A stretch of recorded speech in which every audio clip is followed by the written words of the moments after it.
ઓમ નમો નારાયણ. જય માતાજી. ગોકુલ દર્શનમાં આજે આપણા બીજા ભાગમાં આપણે જોશું રમણ રતિમાં.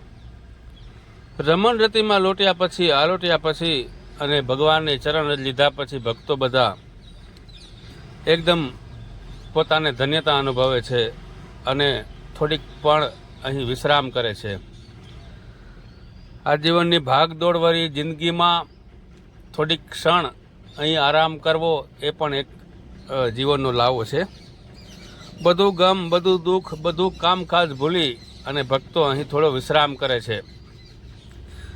કારણ કે આ એ જ ભૂમિ છે જ્યાં ભગવાન આરામથી પોતાનો દિવસની જે દિનચર્ચા હતી બધી અહીંયા કરતા હતા. અહીં રમણ રીતિની પાછળ આવેલો છે આ બગીચો, જ્યાં લગાવેલા છે ઝૂલા એટલે કે હિંચકા.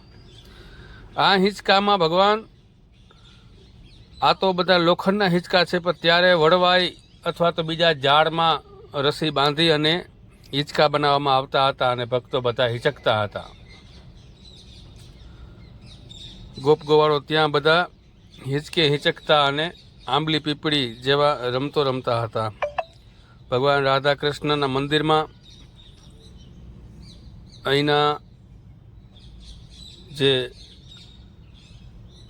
સાધુ સંતો છે એના દ્વારા ભગવાનનું ભજન કીર્તન થાય છે.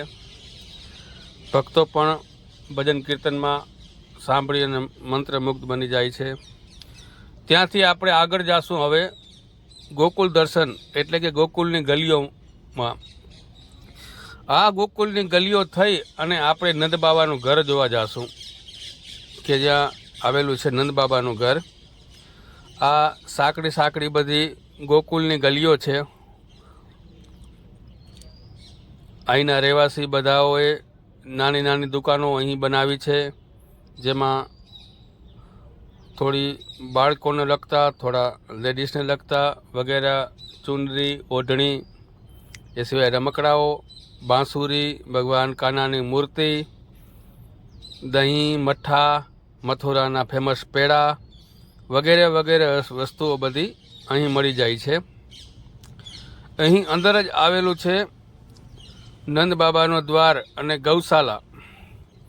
આ ગૌશાલામાં ઘણી બધી ગાયો આવેલી છે, જેનું દૂધ અહીંના માણસો ખાવા પીવામાં તથા મીઠાઈ બનાવવામાં ઉપયોગ કરે છે. તો આ વિડીયો આપણને કેવો લાગ્યો ચોક્કસથી જણાવજો અને અમારી ચેનલને સબસ્ક્રાઈબ કરજો, જેથી આપણને આવા વિડીયો મળતા રહે. હવે આપણે આવી ગયા છે નંદ બાબાના મહેલ જોવા, જ્યાં નંદ બાબાનો મહેલ તથા માસી પૂતનાનું પૂતળું આવેલું છે. હવે આપણે આગળનો વિડીયોમાં જોશું.